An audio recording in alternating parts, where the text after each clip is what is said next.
Gracias por esta linda oportunidad que tú nos das de podernos reunir, de podernos congregar hoy en tu nombre, Dios.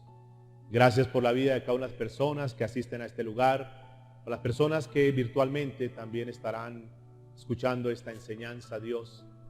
Que la presencia tuya, Señor, ilumine cada lugar, ilumine cada vida, Señor, ilumine cada corazón.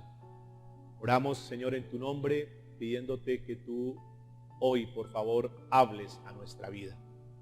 Te pido que reveles la palabra tuya, Señor, a cada corazón, Dios. Que tú enciendas esa llama, esa pasión por las cosas tuyas. Que hoy no sea una palabra más, Señor, sino que sea esa palabra que nos conduzca a tener un cambio en nuestras vidas, Señor. Háblanos, Dios.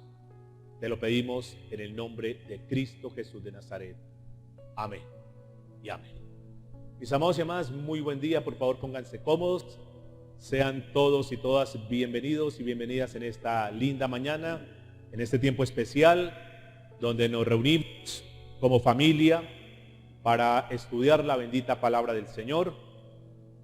Es un tiempo donde estamos trabajando el primer domingo de cada mes en una serie que hemos titulado Valores para la Familia. Y aquí nos involucra a todos este mensaje de esta mañana, porque vamos a hablar de un tema que he titulado Alcanzando la madurez espiritual en la familia. ¿Cómo alcanzamos nosotros esa madurez? ¿Cómo llegamos a ese nivel donde Dios desea que nosotros como su pueblo podamos nosotros caminar? Alguien dijo en alguna oportunidad que el que le apunta a la nada ¿qué? Llegará.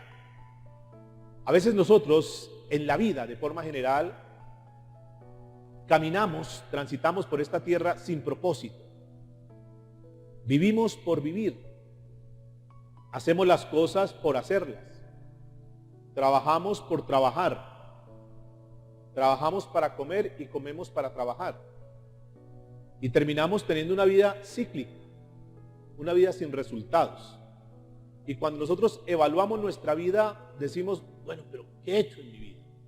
Tengo tanta edad y no he hecho mayor cosa. A veces miramos las cosas externas y algunos podrán decir, bueno, he logrado cosas, he adquirido esto, he adquirido lo demás, y posiblemente en las cosas externas, las cosas visibles, las cosas materiales, alguien podría decir, he tenido resultados. Y podrían terminar la vida en esta tierra diciendo, yo logré esto, yo logré lo otro. Pero hoy la pregunta es, ¿qué propósitos, qué logros hemos tenido internamente? Hablando particularmente en lo que tiene que ver con la vida espiritual. Si tú te pones a evaluar cuántos años tienes en la vida cristiana, algunos podrán decir algunos meses, otros algunos años, 2 años, 5 años, 10 años, 20 años, podrá decir alguien, 30 años, podrá decir algún otro. Y la pregunta es, evaluándonos hoy, ¿qué tanto hemos crecido? ¿Qué tanto hemos desarrollado nuestra vida cristiana? Si miramos atrás, ¿qué tantos discípulos tenemos? ¿A qué tanta gente le hemos compartido? ¿Qué tanto de cristianos nosotros reflejamos hacia los demás? ¿Será que la gente que está a nuestro lado efectivamente puede decir que somos cristianos genuinos? Nosotros mismos podemos calificarnos y decir, yo estoy tranquilo, tranquila porque, pues sí, tengo una vida, yo puedo calificarme como un buen cristiano. ¿Alguien podría levantar sus manos y decir, yo me considero un buen cristiano? A veces las mujeres suelen darle cantaleta, decimos, a los esposos. Ay, ve a la iglesia, ve, ora, haz esto, haz lo otro, es que tú no haces esto, tú no haces lo otro. Pero nos olvidamos o se olvidan que muchas veces, sin necesidad de abrir la boca, se puede compartir más a través del testimonio, a través de la vida. Dice 1 de Pedro capítulo 3, versículo 1, dice, para que también los que no creen a la palabra sean ganados sin palabra por la conducta de sus esposas. ¿Por la qué? Por la conducta de sus esposas. Hoy estamos hablando de un tema que hemos titulado Alcanzando la madurez espiritual. alcanzando la madurez como familia, porque ese es el objetivo, ese es el propósito, que como familia podamos crecer. Y hoy están los niños, los jovencitos, para que también puedan escuchar estos principios que nos van a ayudar mucho. Abran su Biblia en Mateo capítulo 5, versículo 48. Son palabras del Señor Jesucristo para los discípulos, para su pueblo. Mateo 5, 48. Dice la palabra: sed pues vosotros perfectos, como vuestro Padre que está en los cielos es perfecto. Piense que el Señor Jesucristo, porque son palabras del Señor Jesús, le está diciendo a los discípulos, está poniendo un estándar: sean perfectos, como vuestro Padre que está en los cielos es perfecto. Lo que el Señor demanda de nosotros como su iglesia es que alcancemos esa estatura, alcancemos madurez de poder llegar a ser perfectos. Yo sé que muchos nos cuestionamos y decimos, no, pero yo nunca voy a poder llegar allá. Es difícil, es complicado, es imposible, dirán algunos. Pero yo les pregunto, ¿será que si el Señor Jesucristo dijo a los discípulos que sean perfectos, será que Él considera que se puede lograr? ¿Que podemos llegar a la perfección? ¿Que podemos mejorar nuestro nivel espiritual? Yo no sé cuántos de los que están acá pueden decir que han dado lo mejor en lo espiritual. Sé que muchos, me incluyo obviamente, sé que hay muchas cosas que no hemos dado, que tenemos todavía un potencial, una capacidad para dar, pero que no le hemos dado, que posiblemente para algunas cosas somos muy diligentes, hacemos lo mejor, nos sacrificamos, nos trasnochamos, pagamos el precio, corremos, buscamos por todo lado, pero cuando se refiere a las cosas de Dios, a las cosas espirituales, ¿es así o no que somos un poco apáticos, indiferentes? ¿Les pasa a ustedes eso o no? Sacamos tiempo para todo, pero para las cosas de Dios, no. Y luego pretendemos que nuestra familia, que nuestros hijos caminen en rectitud, que sean temerosos de Dios, que lean la palabra, que oren, que busquen de Dios, pero ellos no ven en nosotros. Por eso este pasaje que anotamos de Pedro está diciendo que ni siquiera abra sus labios y que las personas por su actitud, por su comportamiento, por su conducta, puedan conocer de Dios. Y esto está dicho para las esposas, pero aplica perfectamente para todos. ¿Cuántas personas se escudan diciendo, no, es que yo estoy en la iglesia y como estoy en la iglesia, entonces no tengo tiempo para otras cosas? Y qué bien que podamos compartir de la palabra, qué bien que podamos estar aquí en la iglesia hoy, pero la vida cristiana es mucho más. La vida cristiana demanda más cosas. Y la meta que el Señor está colocando es, sean perfectos. Caminemos en rectitud. ¿Cuántos hombres, seguramente que ustedes conocen también, que buscan de Dios, pueden ser muy buenos predicadores, hablan, saben pasajes de la Biblia, son acuciosos en buscar las cosas de Dios, pero sus familias pasando necesidad, sus familias pasando hambre, y se escudan diciendo, no, es que yo soy cristiano. Y la Biblia dice en 1 Timoteo capítulo 5, versículo 8, porque si alguno no provee para los suyos, y mayormente para los de su casa, es peor que ¿qué? Que un impío. Ha negado la fe y es peor que un impío. Entonces noten cómo el Señor nos está llevando a que caminemos en perfección, en rectitud, en excelencia, en todas las áreas. Y ahí, ese es el tema que vamos a trabajar hoy. ¿Cómo equilibramos nuestra vida para poder, si evaluáramos todas las áreas, también nuestra área espiritual estuviera al nivel? Algunos podrán calificarse como recién comenzando la vida cristiana. Yo tuve que calificarme y evaluar y decir, bueno, en muchas áreas estoy bien, pero en la parte espiritual estoy muy flojo. Y comenzamos a trabajar en esa área para mantener una madurez. Claro, me falta mucho todavía. Pero ¿qué tal si hoy, como familia, como iglesia, podemos evaluar esa área y calificarnos, autocalificarnos? Yo creo que muchos de los que estamos acá tenemos que decir que estamos flojitos en la parte espiritual. ¿Es así o no? Si evaluamos la parte financiera, tal vez algunos dicen, no, estoy bien, económicamente estamos bien. Si miramos la parte familiar, algunos podrían decir, estoy bien en la parte familiar. Estoy bien con mi esposo o mi esposa, dependiendo del caso, estoy bien con mis hijos y estoy bien en esa área. Socialmente estoy bien, pero espiritualmente me siento flojo.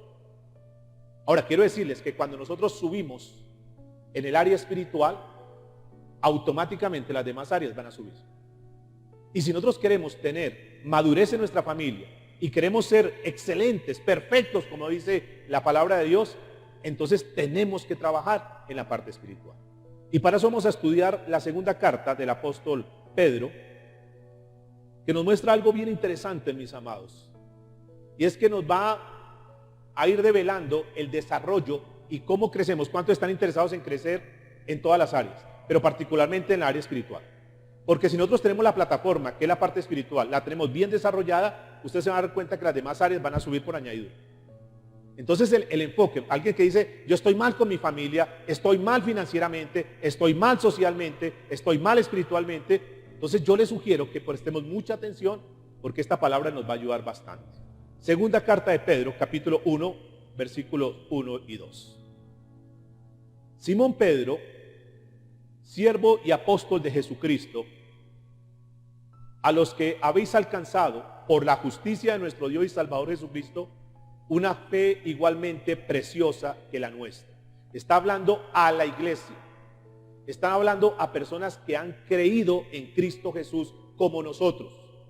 Que si estamos aquí escuchando el mensaje, asistiendo a esta reunión, es porque hemos creído, porque tenemos algo de fe.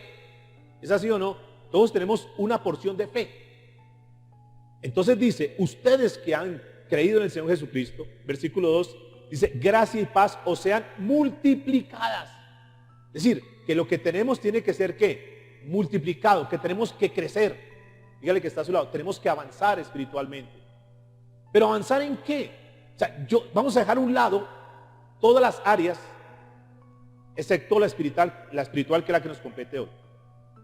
Pedro está diciendo, para que crezcamos en el conocimiento de Dios y de nuestro Señor Jesucristo.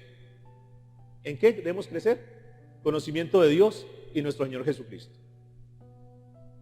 Que ese sea como un propósito, escúchenme por favor, como un propósito. Yo sé que ustedes tienen metas, tienen proyectos, tienen ideas para desarrollar, pero ¿por qué no nos enfocamos en crecer en el conocimiento de Dios, en el conocimiento de Cristo Jesús? Porque estoy seguro que si aplicamos lo que hoy Dios nos trae, lo demás va a comenzar a crecer. Es algo que lo tenemos nosotros, que no lo tienen a Cristo. Nosotros tenemos mire lo que dice el versículo 3 y 4. Dice, como todas las cosas que pertenecen a la vida y a la piedad, nos han sido dadas. Note cómo el Señor está diciendo que todas las cosas que nos han sido dadas. Por favor, ¿en qué tiempo está hablando este pasaje? Está hablando tiempo ¿qué? Pasado. Es decir, que ya fueron entregadas, que ya las tenemos. Que en la Biblia hay una riqueza que ni siquiera nosotros nos imaginamos, pero como no la escudriñamos, pero como no estudiamos, pero como no la conocemos, está perdiendo muchas cosas. Y nos la pasamos igual que la gente inconversa, corriendo detrás de las oportunidades, corriendo detrás de los negocios, corriendo detrás de dar las cosas de este mundo. Cuando el Señor dice, en un momento, que todas las cosas ya han sido dadas. Ahora, note lo que sigue diciendo. Han sido dadas por su divino poder mediante el conocimiento. ¿Mediante qué? El conocimiento de aquel que nos llamó por su gloria y excelencia, por medio de las cuales nos han dado preciosas y grandísimas ¿qué? Promesas. Otro que tenemos. O sea, no solamente tenemos el poder de haber sido renacidos en Cristo Jesús, sino que dice la Escritura que nos han dado preciosas y grandísimas, diga conmigo, promesas. Y esto me hace acordar cuando Moisés dice que caminó esperanza contra esperanza, cuando se le dio una promesa que Dios le iba a dar un hijo. Y cuando le dieron una promesa, Abraham tenía 75 años. Y la promesa tardó 25 años en que llegase. Y sin embargo, la Biblia dice que él, Moisés, vio esperanza contra esperanza. Es decir, escúcheme, hay una esperanza que es lo que nosotros vemos en lo físico. Y cuando este hombre, seguramente Abraham, veía su vida, decía, físicamente es imposible. Y miraba a Sara y decía, es imposible. O sea, lógicamente era imposible. Pero este hombre Abraham no miró la parte lógica, sino que dice que miró esperanza contra esperanza. Y miró en lo espiritual. Miró en lo sobrenatural. Y eso sobrenatural estuvo por encima de lo natural. Y le creyó a Dios. Y por eso fue llamado el hombre de la fe. Porque confió no en lo que estaba viendo, sino en lo que Dios le había prometido. Ahora, escúcheme en eso. ¿Qué tal si nosotros tomamos ese principio y lo aplicamos? Independiente de la situación, de la posición, de lo que tú estés viviendo en este momento, de la condición en la cual te encuentres. ¿Qué tal si nosotros comenzamos a desarrollar esa parte, esa dimensión de lo sobrenatural, de lo espiritual? Y comenzamos a tomar la palabra para nosotros y decir, no importa lo que esté viviendo, no importa cómo está la situación hoy en día, yo creo a lo que Dios dice. Y lo que Dios nos dice en esta mañana es que hay unas promesas grandísimas, dice aquí, preciosas, grandísimas promesas, para que por ellas lleguéis a ser participantes de la naturaleza, ¿qué? Divina. Entonces noten que Jesús, ¿qué hace con nosotros? Jesús nos compra. Donde no teníamos ninguna esperanza, donde éramos débiles, donde teníamos todo perdido, y Él nos compra. Así, llenos del pecado, llenos de inmundicia, llenos de concupiscencia, llenos de maldad, personas que no valíamos nada, que estábamos completamente descalificados, y así el Señor nos compra. Y nos cambia la naturaleza, escúcheme, nos cambia la naturaleza humana, la naturaleza carnal, y dice que la Escritura que nos da una naturaleza, ¿qué? Divina. Una naturaleza espiritual, y nos permite nacer de nuevo. Y dice, les borro todo lo que ustedes habían hecho, les borro todo su fracaso, les borro todas sus derrotas, les borro todas sus quiebras, todos sus errores, equivocaciones, los borro todo, y ahora les doy una nueva naturaleza, una naturaleza, diga conmigo, divina, una naturaleza espiritual. Y entonces borra nuestro pasado, de tal manera que ya nosotros no podemos estar en este tiempo que decimos que somos cristianos, viviendo con el pasado, viviendo con los pensamientos de hace muchos años, con los fracasos, las quiebras, con las heridas que nos causaron personas hace años, y queremos seguir viviendo de esa manera, cuando el Señor dice, yo le he cambiado su naturaleza, y ahora le da una naturaleza divina. ¿Hasta ahí estamos? Pero ¿qué sigue diciendo la palabra? Escúchenme, por favor. Nos muestra algo que es interesante, y es que el Señor quiere que nosotros seamos conscientes y tengamos el conocimiento de eso, de esa verdad que es para todos los que hemos nacido de nuevo, para todos los que el Señor en su misericordia le da una nueva oportunidad de vida. A los que hemos nacido de nuevo, el Señor dice, yo he cambiado todo eso, he borrado su pasado, y yo no quiero que tú sigas viviendo en ese pasado. Como todas las cosas ya las tienes, vas ahora a vivir en todo lo que yo gané para ti. Recuerden el mensaje de la buena noticia, que es lo que el Señor ganó por nosotros. Y entonces, como somos nuevas personas, nuevas criaturas en Cristo Jesús, entonces el Señor nos permite cosas nuevas. Como somos nuevos, tenemos que ser personas diferentes, personas nuevas. Y aquí está el reto. Y punto número 1, para los que van a tomar nota, es cómo nosotros estamos viviendo como personas. ¿Qué tipo de personas somos nosotros? ¿Qué estamos mostrando nosotros? ¿Qué ven nuestros familiares, nuestros amigos, nuestros conocidos? ¿Qué ven en nosotros hoy en día? ¿Nos ven verdaderamente cambiados? ¿Nos ven diferentes? ¿O nos siguen viendo como nos veían hace 10, 15 años? ¿Somos las mismas personas? ¿O realmente ese nuevo nacimiento que Jesús produjo en nuestras vidas nos ha cambiado o no nos ha cambiado? El segundo libro que Pablo le escribe a los Corintios, su segunda carta, capítulo 5, versículo 17, dice lo siguiente. Permítame, por favor, lo leo en esta versión, Nueva Traducción Viviente.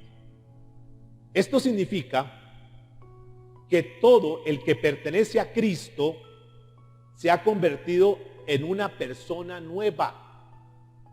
Todo el que pertenece a Cristo, ¿qué? Diga conmigo, se ha convertido en una persona, ¿qué? Nueva. La vida antigua, escúcheme por favor, la vida antigua ha pasado. Es decir, que nosotros en Cristo Jesús somos nuevos. No importa los años que tengamos, somos nuevos. Y toda la vida pasada quedó atrás.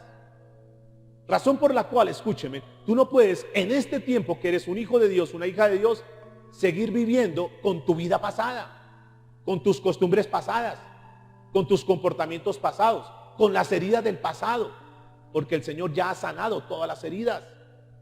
porque el Señor ya nos ha perdonado.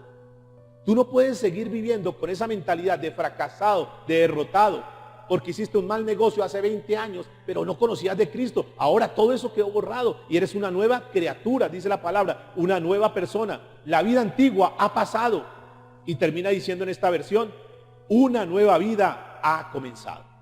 ¿Es una buena noticia o no?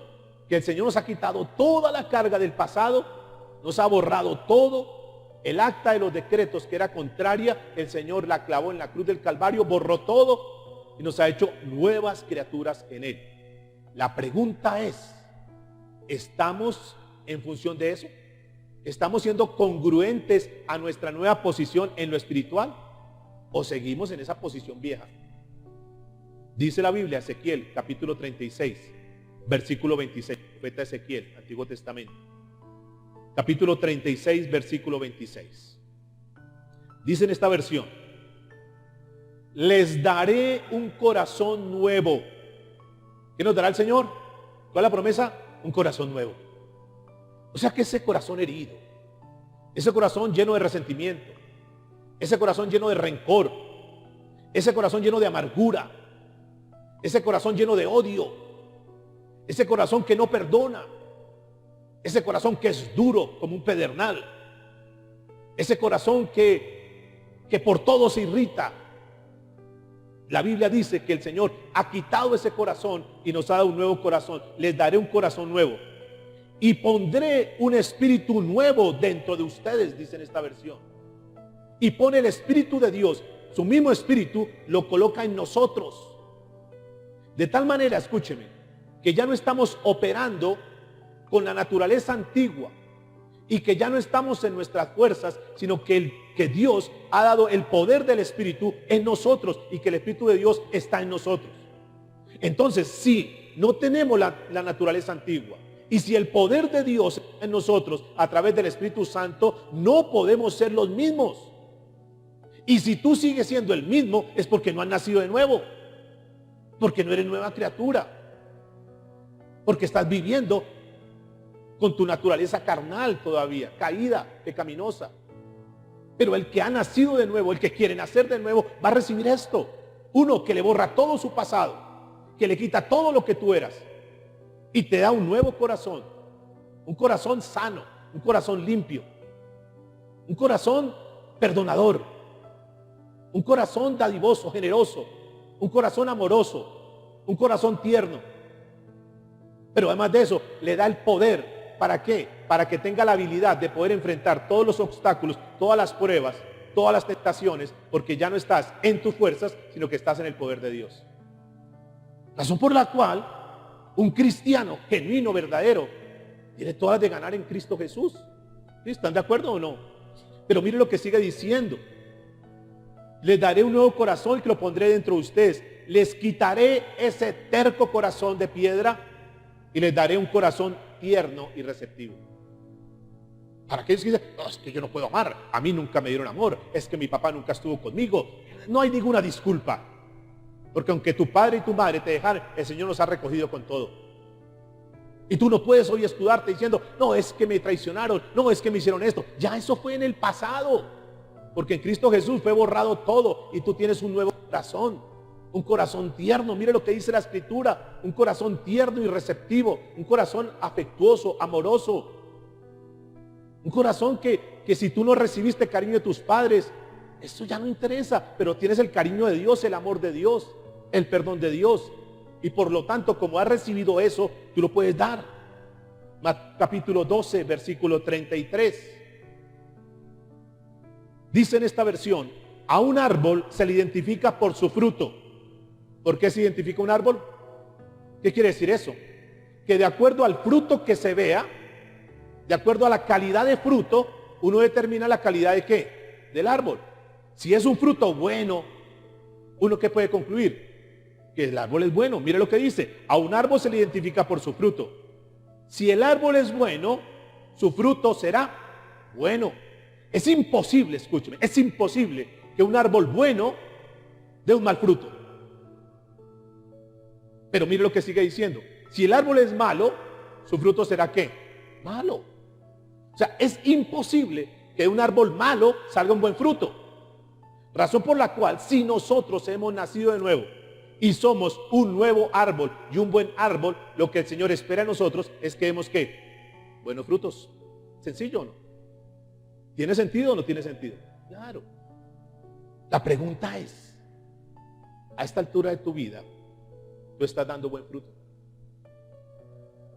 A esta hora de tu vida, la gente cuando ve los resultados, tu comportamiento, tu actitud, tu carácter, tu forma de hablar, tu forma de actuar, puede decir, ¡wow! ¡Qué buen fruto! ¿Es un buen árbol? Porque si estamos dando mal fruto, entonces quiere decir que somos ¿qué? Un mal árbol, que no hemos nacido de nuevo, que no tenemos el carácter todavía, que simplemente, perdóneme, pero somos unos místicos religiosos que asistimos a un lugar a escuchar una palabra, pero salimos de acá y seguimos siendo las mismas personas. Porque la palabra no ha generado un efecto en nuestra vida. Porque seguimos siendo esos malos frutos afuera. Seguimos siendo esos malos árboles. Si tú sigues viviendo igual, si sigues pensando igual, si sigues hablando de la misma manera, si te sigues comportando de la misma manera, si eres uno acá y en tu casa eres un patán, no puedes decir que eres un cristiano. Porque por sus frutos los conoceréis. Entonces noten que aquí hay algo bien interesante. Si es que hemos nacido de nuevo, si es que somos un nuevo árbol, si es que hemos nacido en Cristo Jesús, si es que nuestra naturaleza ha sido cambiada y ahora tenemos la naturaleza divina, la naturaleza espiritual, lo consecuente entonces es que los resultados van a ser diferentes. ¿Tiene sentido o no? Claro, claro. Volvamos a 2 de Pedro capítulo 1, verso 5.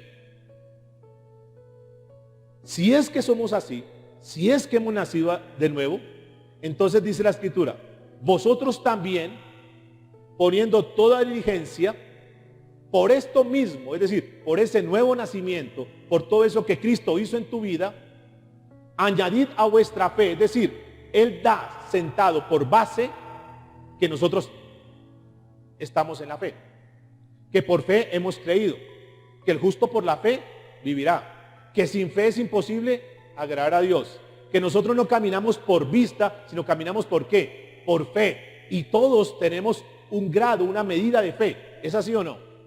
Ok, entonces el apóstol Pedro da por sentado que tenemos fe, y está bien que tengamos fe, pero a esa fe que ya tenemos, dice la Escritura, añadid a vuestra fe ¿qué? Virtud.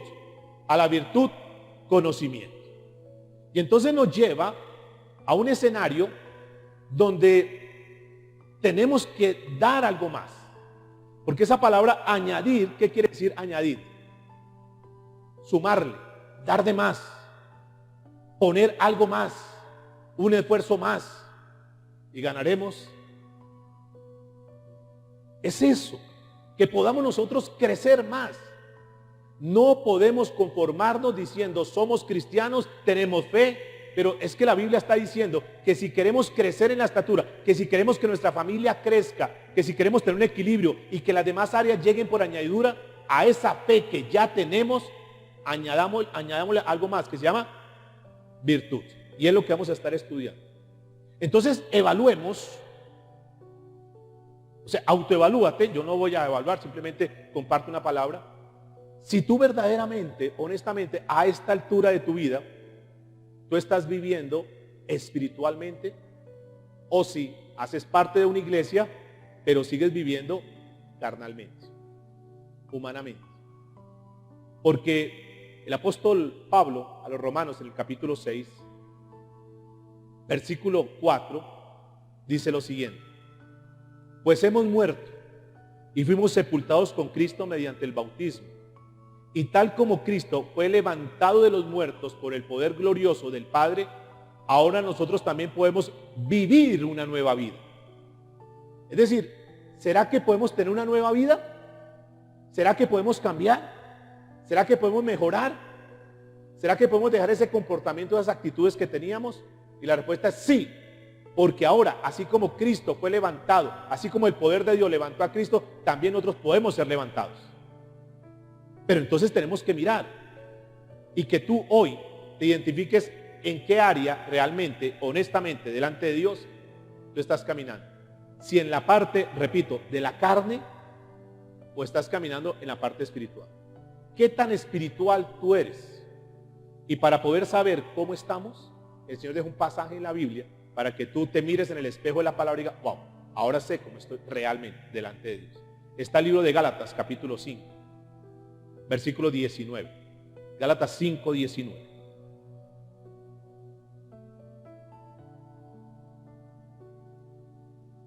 Se supone que éramos hombres y mujeres en la carne. Ahora, si hemos nacido de nuevo, somos hombres y mujeres ¿en qué? Del Espíritu. Eso es lo que se supone, Pero vamos a mirar. Dice Gálatas 5, versículo 19 en adelante. Nueva traducción viviente, lo voy a leer. Cuando ustedes siguen los deseos de la naturaleza pecaminosa, es decir, de la carne, los resultados son más que claros. Es decir, aquí la Biblia va a mostrar los resultados de una persona que camina en la carne. Y están inmoralidad sexual, impureza, pasiones sensuales, idolatría, hechicería, hostilidad, peleas, celos, arrebatos de furia, ambición egoísta, discordias, divisiones, envidia, borracheras, fiestas desenfrenadas y otros pecados parecidos. Entonces, si tú te identificas, wow, yo todavía estoy en esto, estoy en celo, estoy en enemistades, estoy en esto, estoy en lo otro, por favor revisa, porque ya no tienes que tener ese comportamiento, si es que has nacido de nuevo. Y mire lo que sigue añadiendo. Permítame repetirles lo que les dije antes. Cualquiera que lleve esa clase de vida no heredará el reino de Dios. Wow. Esto es para que nosotros nos confrontemos. No heredará el reino de los cielos. Pero mire lo que sigue diciendo verso 22. Pero la clase de fruto que el Espíritu Santo produce en nuestra vida es decir, si el Espíritu Santo está en la vida de una persona, esa semilla, ese fruto va a ser diferente. Escuche lo que dice. Pero la clase de fruto que el Espíritu Santo produce en nuestra vida es amor, alegría, paciencia, paz, gentileza, bondad, fidelidad, humildad y control propio o dominio propio, dice en otra versión. No existen leyes contra esas cosas. Los que pertenecen a Cristo Jesús han clavado, diga conmigo, han clavado en la cruz las pasiones y los deseos de la naturaleza pecaminosa y los han crucificado allí. Ya no puede tener eso. Si es que han nacido. Si no, repito una vez más, evaluemos. Y si alguien dice, honestamente yo no he nacido de nuevo, este es el día. Esta es la oportunidad para que tú digas, no quiero salir igual como entré. Yo quiero recibir esa nueva naturaleza, esa naturaleza divina. Yo quiero salir de aquí transformado. Quiero tener un cambio. Y ese sería un propósito ya. Para aquellas personas que no tienen propósitos, que no tienen un norte, que no saben, que viven por vivir. Que tú digas, mi propósito es, voy a cambiar y voy a ser una persona de acuerdo a como dice la palabra de Dios. Entonces lo primero que estamos mirando es eso. ¿Cómo estamos como personas? ¿Cómo la gente nos ve? ¿Cómo nos vemos a nosotros mismos? Porque es que los demás los podemos engañar, pero cada quien sabe. Cada quien sabe si están practicando cosas ocultas, cosas secretas que nadie las sabe, pero que él sabe, y obviamente Dios las sabe, y que su conciencia, que es el testigo silencioso, te acusa y dice, tú no eres tan santo como se muestra. Tú tienes tus pecados, tus malditos pecados ocultos todavía. El segundo punto que quiero que tengamos en cuenta es, ¿qué tanto tú buscas de Dios? ¿Cómo es tu búsqueda de Dios? Honestamente, ¿qué tanto del tiempo que Dios te da tú inviertes en buscar las cosas de Dios? En querer parecerte más a Cristo, en que tu carácter sea transformado a la imagen de Jesús, a tener la mente de Cristo. ¿Qué tanto? Evalúa las 24 horas que Dios te da en el día. ¿Cuántas de las 24 horas tú inviertes en crecer espiritualmente? En buscar de Dios, en orar, en leer su palabra, en adquirir mayor conocimiento. ¿Es así o no? Que gran parte del tiempo lo invertimos en otras cosas. y que es muy poco o nada lo que invertimos en las cosas de Dios. Sin embargo, esperamos que Dios nos respalde. Sin embargo, queremos que Dios nos cambie, que nuestra familia cambie, que la situación que estamos viviendo cambie. Mis amados, pero ¿qué estamos invirtiendo? ¿Qué tanto estamos invirtiendo? ¿Cómo está tu vida?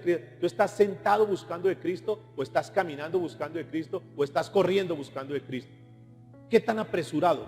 ¿Qué tan diligente? ¿Qué tan acucioso estás para buscar las cosas de Dios?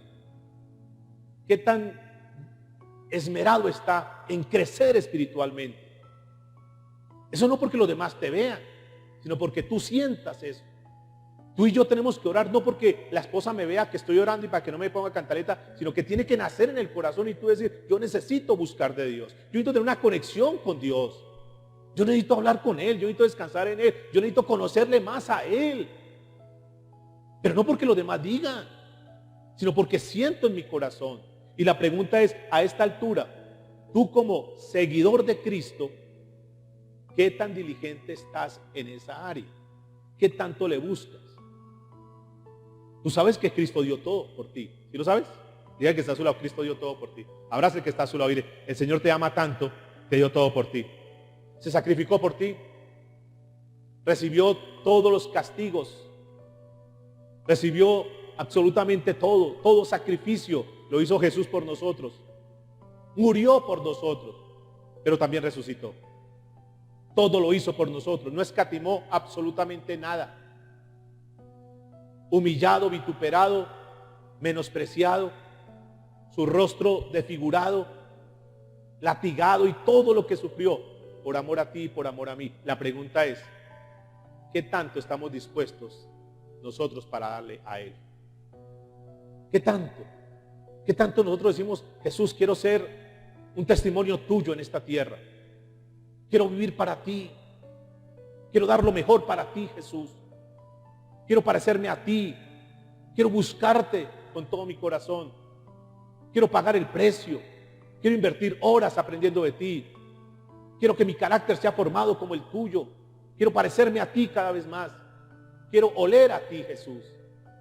Que cuando la gente me vea, diga, verdaderamente él es un cristiano, ella es una cristiana. ¿Qué tanto estamos dispuestos a eso, mis amados? Es cierto que nos la pasamos es corriendo por las cosas físicas, materiales que se van a quedar acá. Que lo único que nos vamos a llevar es esto, las cosas de Dios. Lo único que nos vamos a llevar es que está en nuestro corazón. El resto, lo que está externo, se va a quedar. Y sin embargo nos la pasamos invirtiendo todo el tiempo, todos los recursos, todo lo habido y por haber, para adquirir todas esas cosas que finalmente no van a servir para nada. Que a ti y a mí no nos van a evaluar absolutamente por eso. Que no vamos a apantallar a Dios por la casa que tengamos acá, o el buen auto que tengamos acá, o la empresa, o la cuenta bancaria. Eso para Dios no es importante. Lo importante es qué tanto nosotros fuimos transformados por Dios en esta tierra. ¿Qué tanto nosotros con nuestra vida afectamos a otras personas y gracias a nuestra vida ellos llegaron al conocimiento de Dios? ¿Cuántos pueden glorificar a Dios cuando ven nuestra vida? Dice, verdaderamente Él es un hijo de Dios, gloria a Dios, porque Dios sí puede cambiar vidas. Eso es lo importante. Por eso Pedro está diciendo, segunda de Pedro, sigamos, capítulo 1, verso 5. Vosotros también poniendo toda diligencia. ¿Qué será diligencia? ¿Qué será diligencia? Ansiosos, deseosos, dando lo mejor, toda diligencia. Añadid, dice la Escritura, a vuestra fe virtud. Y vamos a mirar cosas importantes. Punto número 3. Porque aquí Pedro va a hablar de ese proceso. Comenzando, Mateo nos dice que seamos perfectos como nuestro Padre que es perfecto. ¿Cómo podríamos definir esa perfección? Si pudiéramos tener un ejemplo de la perfección para parecernos a Dios, obviamente nunca seremos a la estatura de Dios. Nunca, nunca. Para poder definir a Dios, solamente para poner ejemplo, miremos lo que es un círculo. Todos saben lo que es un círculo. Si a ese círculo está en la mitad, ¿será un círculo? Si tú vas a hacer un círculo y lo haces solamente la mitad, ¿queda un círculo? No, ya no es un círculo. Si le falta un pedacito, no es círculo. Si tú vas haciendo el círculo y te desvías, ¿esa figura es un círculo? No. Para que sea un círculo tiene que estar completo. Y Dios es así, completo. Y entonces dice que seamos como Él. No podemos ser un círculo como lo es Dios, pero sí podemos proponernos ser un círculo pequeño en nuestro entorno y tratar que todas las áreas de nuestra vida estén equilibradas.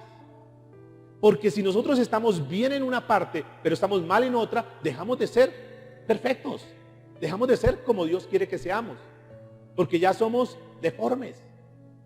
Entonces el punto es, lo que Pedro va a decir a partir del verso 5 hasta el 7, es cómo nosotros podemos equilibrar todas las áreas para tener una madurez espiritual, para parecernos más a Cristo, para poder ser más congruentes con lo que decimos que somos, para poder tener un propósito de vida. Para aquellos que dicen no tengo un propósito, bueno, Dios nos va a dar 7 pasos para poder nosotros escalar, entendiendo que todos estamos en la fe, y la fe es como si fuéramos a subir una escalera y estamos en el lobby, y ahí está la escalera.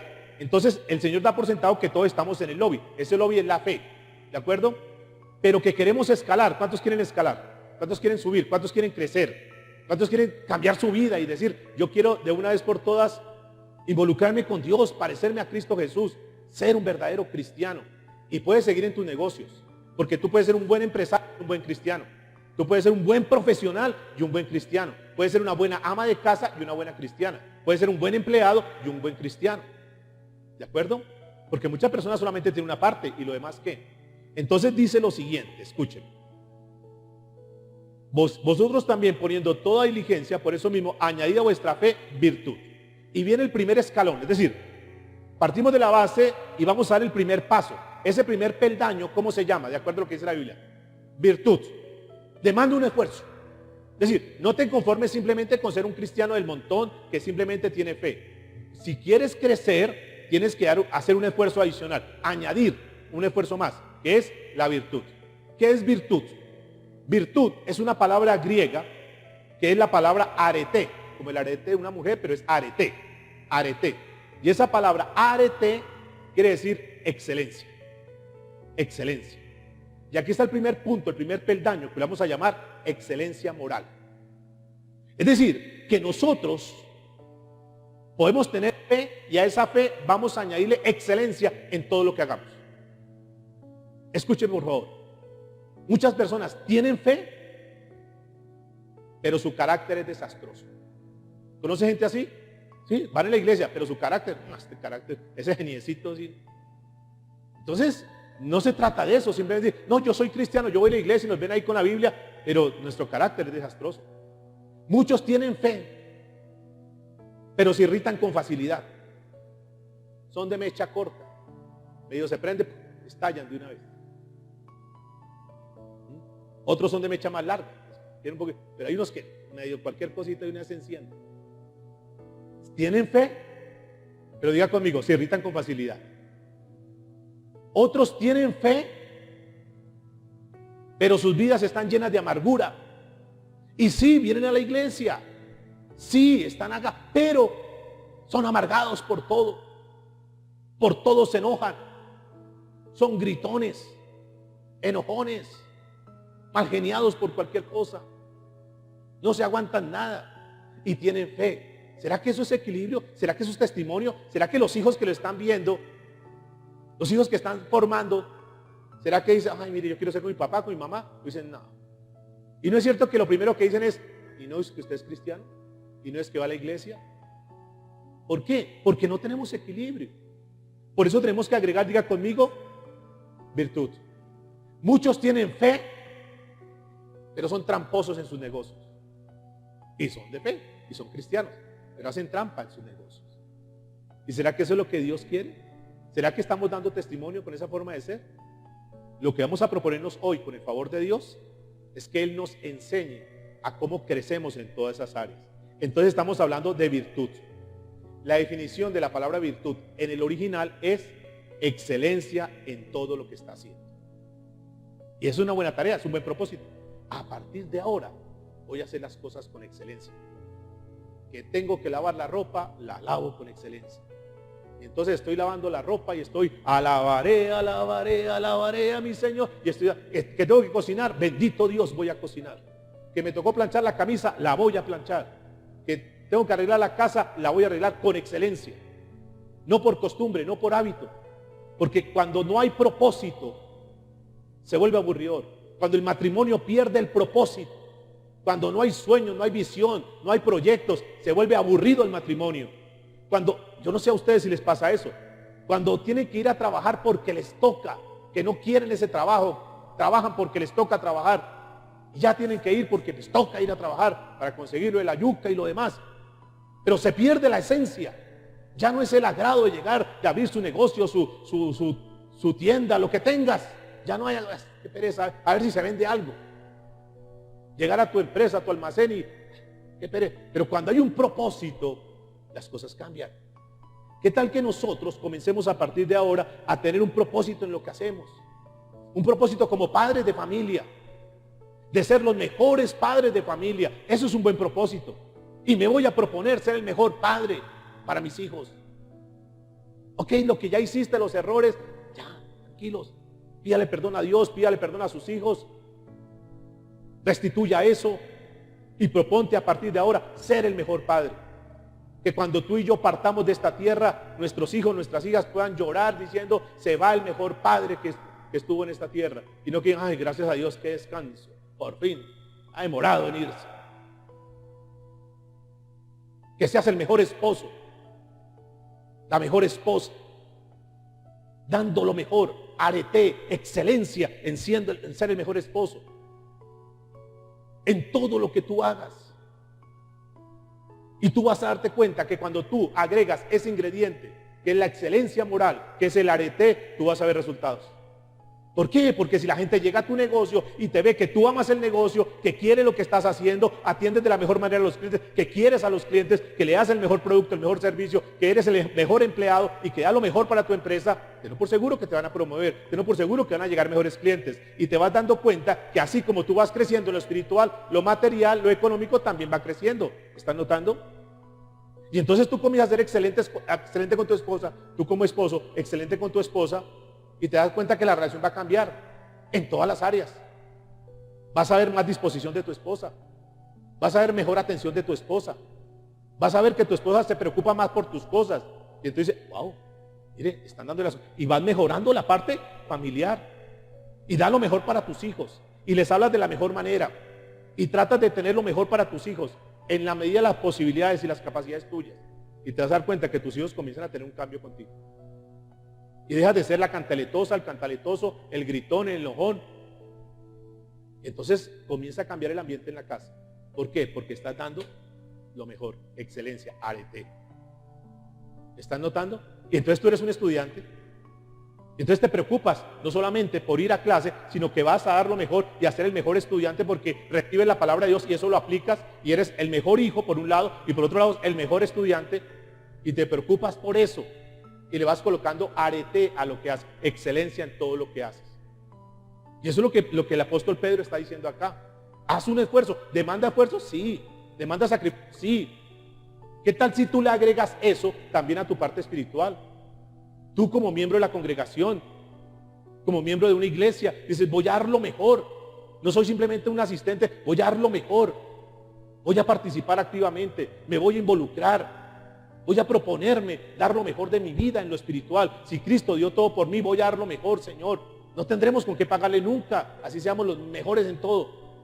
Ese precio que Cristo pagó por nosotros, no hay poder humano, no hay dinero que lo pueda comprar. Entonces noten lo que está pasando aquí. Excelencia moral en todo lo que hacemos. Si tú eres un jovencito, en tu universidad estás dando lo mejor, resultados, tú no puedes decir, no, pastor, es que perdí el semestre.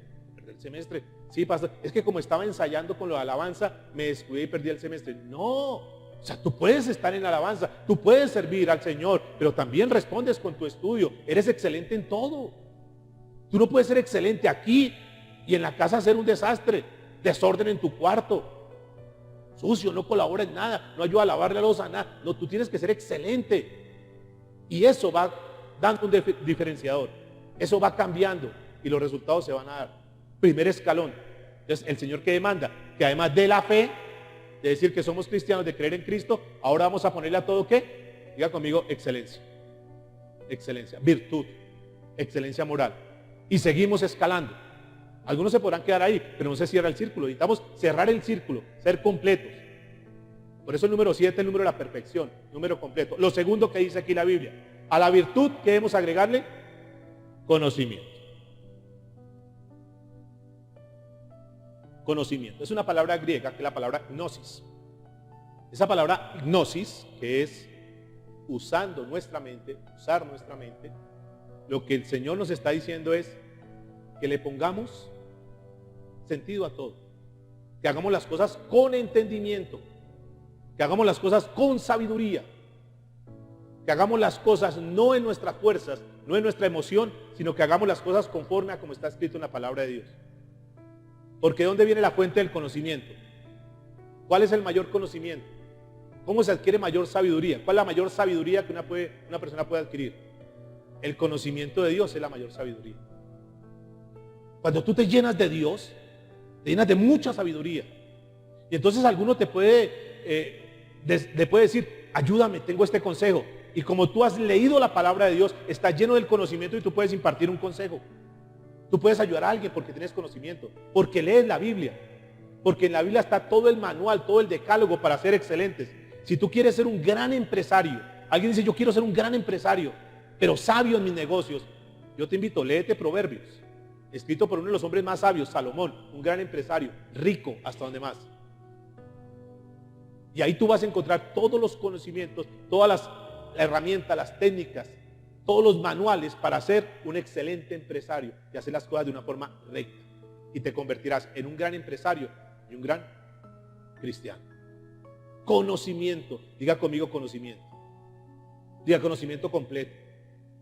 Que tú te preocupes por estudiar la Biblia, por aprender las cosas de Dios. No como un libro místico, religioso, sino como un libro que te va a dar sabiduría. Y entonces eso mejora tu capacidad.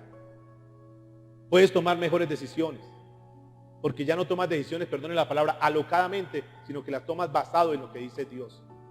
Lo tercero que dice acá es que a ese conocimiento, un tercer escalón, es que dominio propio. Digamos autocontrol. Diga conmigo autocontrol. Y ese autocontrol, ese dominarnos a nosotros mismos, ese no ser impulsivos, sino ser mesurados en la toma de decisiones, manejar las cosas con mucha prudencia. La Biblia tiene muchos versículos, pero vamos a editar dos. El que Salomón escribió, Proverbios 25, verso 28, donde dice que una persona sin control propio es como una ciudad con las murallas destruidas. Wow. Quiero repetir, una persona sin control propio, sin dominio propio, es como una ciudad con las murallas destruidas. ¿Qué pasa con una ciudad, o qué pasaba en esa época con una ciudad que estaba sin murallas? ¿Qué pasaba? Expuesta a todo. Cualquiera podía llegar y la saqueaba. Saqueaban a las mujeres, saqueaban todo lo que tenían, porque no había protección. Quiere decir que el dominio propio nos da a nosotros, diga conmigo, protección. Nos cuida, nos guarda. Porque cuántas cosas, cuántos errores hemos cometido por no tener dominio propio. ¿Cuántas relaciones se han acabado por no tener dominio propio? Y llegó el momento de un conflicto con su esposo, con su esposa, y como no había dominio propio, acabaron con todo. Destruyeron todo su hogar. Consecuencias, los hijos. Desastre familiar. Porque no se supieron controlar. Porque me salí de casillas. Porque no aguanté más. ¿Por qué? Por falta de dominio propio, por falta de control propio, quedamos expuestos. Pero sigue diciendo 1 Corintios capítulo 9, versículo 27, el apóstol Pablo. 1 Corintios 9, 27. Dice Pablo, disciplino mi cuerpo como lo hace un atleta. Diga conmigo, disciplina. ¿Cómo lo disciplinaba? Como un atleta. Dice, lo entreno para que haga lo que debe hacer. De lo contrario, temo que después de predicarles a otros, yo mismo quede descalificado.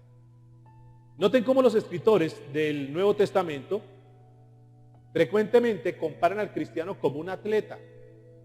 que debe disciplinarse. Diga conmigo, disciplina. Y eso nos falta, mis amigos, que seamos disciplinados. Que así como los atletas del Antiguo Testamento o aquí el Nuevo Testamento, que los pone como un ejemplo, se abstenían de muchas cosas, se restringían, se autorrestringían. Y cuando tenían que ir a entrenar para las competencias atléticas, cuidaban su alimento, cuidaban de no consumir vino, cuidaban de no tener relaciones con mujeres, porque necesitaban con toda la capacidad al 100% para dar lo mejor. Asimismo, como cristianos, tenemos que sacar todas aquellas cosas que no nos sirven. Tenemos que abstenernos de todas las pasiones, de todos los deseos, de todos los impulsos, de todas las cosas que la carne nos pide. Entonces dice, disciplínate. No, ya no somos como antes. Ya no porque la carne nos pida eso, porque es que yo quiero esto, y nos la pasamos en impulsos, y nos metemos en deudas, y hacemos una cantidad de cosas por el impulso, y luego estamos aquí el cuello porque no fuimos mesurados, porque no tuvimos autocontrol, porque no miramos nuestro presupuesto, nuestras entradas, y entonces sometamos y de alguna manera Dios proveerá. Eso. Y después estamos echando la culpa a Dios, cuando ni siquiera le consultamos a Él. Es pura falta de autocontrol. Hay que medir el presupuesto. La Biblia dice que antes de que tú comiences a hacer algo, primero haz un presupuesto. No es que comiences a edificar y después quedes en la mitad y los demás hagan escarnio de ti, se burlen de ti. Y queda ahí a medio construir eso ahí, solamente hay como los cimientos. Porque no fuiste capaz, porque no presupuestaste bien, porque no calculaste bien. Eso se llama, diga conmigo, autocontrol. Porque el cristiano se rige por lo que dice la palabra de Dios, no por sus impulsos. Esperemos a ver qué dice la palabra de Dios. Esperemos a ver Dios que nos confirme. Porque ora, porque pide la dirección de Dios. No hace las cosas por hacerlas. No se pone a competir con los demás para demostrar que Él también puede. Es mesuradito. Espera en Dios. ¿De acuerdo? Vamos al escalón número 4. Dice, al dominio propio, paciencia. Esta palabra paciencia en la Nueva Traducción Viviente dice perseverancia. El cuarto escalón, diga conmigo, es perseverancia. Dígale, es paciencia, es aguante. Diga conmigo, aguante. Es un poder que Dios nos da, de saber aguantar, de saber esperar en Él, de tener paciencia, que pronto vendrá la respuesta de Dios. De no caminar, porque va muy de la mano con el punto anterior. No caminar tomando decisiones. ¿Cuántos jovencitos, jovencitas fracasan en su vida? Porque no supieron esperar, porque no tuvieron paciencia. Y con el primero que se le apareció, con eso se fueron. Luego tienen consecuencias en sus matrimonios, en sus vidas. Luego tienen hijos y esos hijos son los que van a tener que llevar y acarrear todas las consecuencias de una mala decisión, porque no supieron esperar el tiempo de Dios. Porque no supieron esperar que Dios tiene todo a su tiempo. Capacidad de aguantar cuando están en las pruebas, en las dificultades. No importa, estamos en esta prueba, estamos en esta lucha, pero vamos a esperar en Dios, que Dios traerá la respuesta. Y no salen apresurados a tomar decisiones para luego arrepentirse. Eso se llama perseverancia.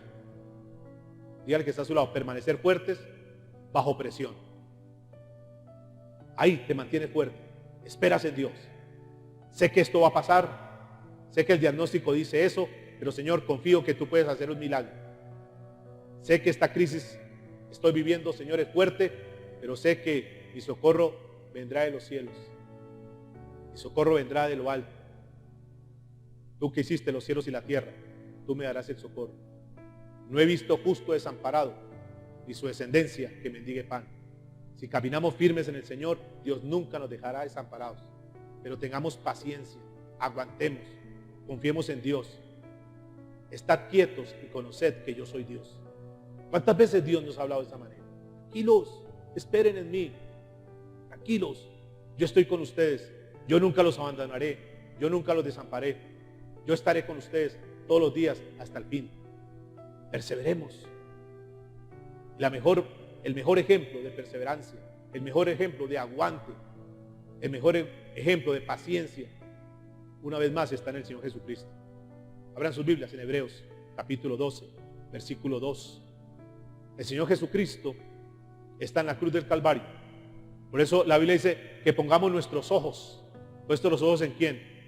En Jesús, el autor y consumador de la fe. En esta versión dice, esto es lo que hacemos al fijar la mirada en Jesús, el campeón que inicia y perfecciona nuestra fe. Debido al gozo que le esperaba, Jesús soportó la cruz sin importarle la vergüenza que ésta representaba. Ahora está sentado en el lugar de honor junto al trono de Dios. Imagínense, Jesús soportó. Eso no era fácil lo que Jesús estaba viviendo. Y sin embargo ahí soportó. Tengo que esperar porque sé que después de esto vendrá una bendición. Tenemos que aprender a esperar. Tenemos que aprender a conocer los tiempos de Dios y saber que Dios en su debido tiempo nos dará aún mejor cosa que lo que nosotros esperamos. ¿Eso acaso no lo dice la Biblia?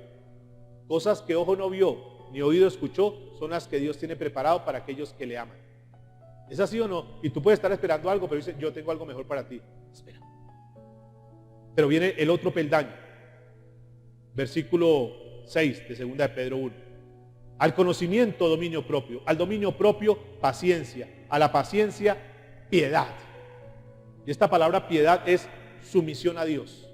Diga conmigo, sumisión a Dios. Una actitud de reverencia a Dios. Una actitud de respeto a Dios. Ese es el peldaño donde nosotros aprendemos a agachar la cabeza y decir, Señor, aunque no entiendo, tú sabes por qué lo haces. Ese es el peldaño donde aprendemos a caminar bajo la voluntad de Dios y no bajo nuestros instintos. Señor, simplemente voy a esperar en ti. Voy a hacer tu voluntad, aunque no entiendo, Señor. Aunque esto me parece duro y difícil, pero si tú lo dices, Señor, voy a esperar en ti. Sumisión a Dios. Pero también esa palabra piedad quiere decir compasión, quiere decir misericordia. Y aprendemos a ser compasivos con los demás, a tener misericordia con los demás, a que cuando la gente nos ve a nosotros es como si viera a Dios en su amor y en su misericordia, porque hemos aprendido a dar de lo que hemos recibido de Dios. Diga conmigo, amor y misericordia. Y este es el peldaño donde simplemente comenzamos a caminar de acuerdo a la semejanza de Dios. Y la gente nos ve y dice, oh, son diferentes. Y vamos en el sexto peldaño. Y viene otro peldaño que es bien importante, que es la fraternidad. A la piedad, ¿qué dice la Escritura? Afecto fraternal, fraternidad. Y como hemos aprendido a ver a Dios como nuestro Padre, entonces nosotros, como hemos recibido amor, podemos dar amor. Y entonces, aunque seamos diferentes, nos aprendemos a amar los unos con los otros. En medio de la diferencia, nos amamos. Nos soportamos los unos a los otros. Máxime en nuestra familia, escúcheme. Máximo en nuestra familia. Nos aprendemos a soportar como esposos que tenemos diferencias, pero nos amamos y ese amor está por encima de la situación que estemos viviendo. Porque por amor, aunque nuestros hijos se porten mal, aunque nuestros hijos tengan un comportamiento que uno no quisiera que tuvieran, aún a pesar de eso los seguimos ¿qué? Amando. Porque recibimos el amor de Dios. Porque aprendimos que nosotros éramos unos pecadores y a pesar de nuestros pecados, Dios ¿qué? Nos amó. Y de tal manera amó Dios al mundo que envió a su Hijo unigénito para que todo aquel que en Él cree no se pierda, más tenga ¿qué? Vida eterna. Y aprendimos a recibir ese amor. Y como recibimos ese amor de Dios, entonces lo podemos dar a los demás y podemos amar a nuestros hermanos. Y es ahí cuando la primera de Pedro, capítulo 1, versículo 22, dice lo siguiente. Primera de Pedro 1, 22. Al obedecer la verdad, ustedes quedaron limpios de sus pecados. Por eso ahora tienen que amarse unos a otros como hermanos, con amor sincero. Ámense profundamente de todo corazón. Y entonces tenemos que dar amor. Entonces el peldaño es que aunque el hermanito no nos caiga bien, por obediencia a Dios tenemos que amarlos. Y amémonos unos a otros. Y dice Hebreos 13:1, síganse amando unos a otros como hermanos. Dice Romanos 12:10, ámense unos a otros con afecto genuino y deleítense al honrarse mutuamente. O sea, que sea un placer venir a la iglesia, que sea un placer nosotros compartir como con fraternidad. Eso es lo que el Señor está hablando. Así como Pablo le dijo a los Gálatas en el capítulo 6, versículo 10. Por tanto, siempre que tengamos oportunidad, dice la palabra, hagamos el bien a todos, especialmente a los de la familia de la fe. Entonces es el escalón donde tenemos que amarnos. Cuando la Biblia dice que no dejando de congregar, es porque no solamente venimos para escuchar la palabra, sino para saludar a nuestro hermano, a nuestra hermana, para poder compartir mutuamente. Y nos lleva al último peldaño, que es el amor. Segunda de Pedro 1:7. A la piedad, afecto fraternal, y al afecto fraternal, amor. ¿Es así o no que el mayor mandamiento que Dios establece es el amor? Que es donde tenemos que desarrollarlo. A esta altura, Dios ya nos ha venido hablando en diferentes peldaños y cada uno, de acuerdo a lo que el Espíritu Santo está mostrando, Él le estará indicando, le habrá indicado en cuál tienes que trabajar, cuál círculo de eso estás insertado, a cuál necesita complementar, cuál está medio chueco y que tienes que interesar y decir, bueno, tengo que mejorar en esta área. Entonces habla del amor. ¿Pero qué tipo de amor? Seguramente que Pedro, cuando escribe esto, se acuerda de las palabras del Señor Jesucristo cuando dijo, amen a sus enemigos. Entonces el amor nos lleva a otro peldaño, porque es que amar a los que nos aman es muy fácil. Amar a mi hija es muy fácil. Amar a mis nietos es muy fácil. Súper fácil. Amar a mi yerno es fácil. Que él me ama a mí, ya no sé. Pero amarlo a él es fácil. Muy fácil. ¿Es fácil o no? Amar a la mamá, amar al papá, fácil. Pero amar a los enemigos, ya ahí cuesta. ¿Por qué? Porque nosotros decimos, no, es que si no, ya me pone el estándar muy alto. Oh, es que con lo que él me hizo, no, yo no lo... Pero Dios está diciendo que lo ames. Y entonces demanda un esfuerzo. Y entonces tendrás que ejercitar eso, porque lo tienes que desarrollar. Si es que quieres caminar en la perfección, si es que te quieres parecer a Cristo, si es que quieres ser un círculo pequeño en tu entorno, si es que verdaderamente quieres ganar a otros, ama a tus enemigos. Romanos capítulo 13, versículo 8, dice, no debáis a nadie nada, sino el amaros unos a otros. O sea, es una deuda que tenemos. Escúcheme entonces, que si tú no estás amando a un enemigo, estás en deuda, porque Dios está esperando eso, que tú lo hagas.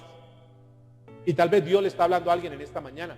Tal vez Dios le está diciendo a alguien, tú tienes que tomar ya la decisión de dar ese paso, que no es fácil. Tal vez para algunos sea el peldaño más alto que tiene que dar y tiene que hacer el mayor esfuerzo, pero Dios lo está demandando. Es una orden, es un imperativo. Ama a tus enemigos. No tengas deuda con nadie. Si hay alguna deuda que debes tener, es el amor hacia ellos. Entonces nos pide a nosotros. Mire lo que dice Primera de Juan capítulo 4 versículo 16. Primera de Juan 4, 16. Nosotros sabemos cuánto nos ama Dios. ¿Cuántos saben que Dios nos ama? Y hemos puesto nuestra confianza en su amor. Y nosotros creemos, Señor, gracias. Y igual, Señor, te amamos con todo nuestro corazón. Dice, Dios es amor. Y todos los que viven en amor viven en Dios y Dios vive en ellos. Entonces lo que está diciendo es, como tú recibiste el amor de Dios, lo que tienes que hacer es que dar el amor de Dios. Si tú quieres que Dios te perdone, entonces ¿qué tienes que hacer? Perdonar. Y entonces aquí ya viene una figura que es el amor ágape. ¿Han escuchado el amor ágape? Es el amor de Cristo, el amor sacrificial, el amor que dio todo por los que no le amaban. Un amor sufrido, un amor que nos cuesta. Y es ahí cuando tenemos que decir, Señor, por mí yo no lo perdono. Por mí yo no la perdono, Señor. Pero en obediencia a ti lo voy a hacer. Y me sacrifico. Porque si Cristo me perdonó, ¿quién soy yo para no perdonar al otro? ¿Acaso me creo más que Cristo para no perdonar? Si Jesucristo dijo, Padre, perdónalos porque no saben lo que hacen, ¿quién soy yo para tener resentimiento y rencor con esa persona? Y entonces tomamos una decisión, porque el perdón es una decisión. Y toma la decisión de perdonar y ponerte a cuentas con Dios. Señor, perdónanos. Es el amor ágape. Un amor que aunque no se lo merecen ese perdón, yo los perdono. Y tú vas y tomas la decisión. Ya, esa persona si sigue con su rencor y sus cosas, allá ella. Pero tú te desligaste, pero tú te desataste porque es una atadura. ¿No te has dado cuenta cuántos años llevas atado con eso, con esa situación? Suéltate. Terminas los años de vida en esta tierra libre. Porque es un peso que te asedia y no te deja avanzar. Y si tú quieres parecerte a Cristo, entonces tienes que tomar esa decisión. Concluyo entonces. Segunda de Pedro 1, 5, 7, lo leo en esta versión. Escuchen simplemente con atención, Nueva Traducción Viviente. En vista de todo esto, Esfuércese al máximo por responder a las promesas de Dios, complementando su fe con abundante provisión de excelencia moral. La excelencia moral con conocimiento, el conocimiento con control propio, el control propio con perseverancia, la perseverancia con sumisión a Dios, la sumisión a Dios con afecto fraternal y el afecto fraternal con amor por todos. Y ahí, cumpliendo este mandato que nos da hoy, entonces tendremos una vida ya con propósito y sabremos que tenemos que trabajar en cada uno de los escalones y tendremos que entrar a repasarlos y decir, aquí estoy como flojo, aquí estoy como mal, y cuando logremos completarlos, entonces seremos un círculo, obviamente, más pequeño que Dios, pero seremos una bendición donde vayamos. Y seremos un canal de bendición para muchos. Y como resultado y consecuencia de actuar de esta manera, todo lo demás vendrá por añadidura. Todo lo demás, en lo que hemos venido luchando, en lo que tú has venido clamando, es de, Señor, cambia a mi hijo, Señor, que mi esposo se convierta, Señor, que esto.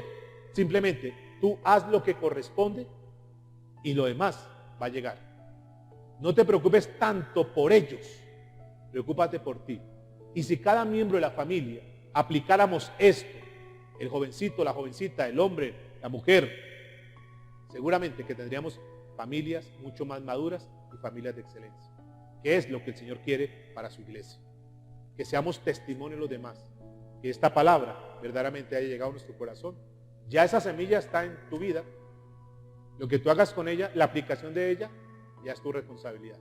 Esto simplemente es la mitad del mensaje. La otra mitad es la aplicación de esta palabra por parte tuya. Aplica, vive esta palabra. Entonces completaremos el mensaje, ¿de acuerdo? Ya lo recibiste, ahora vive.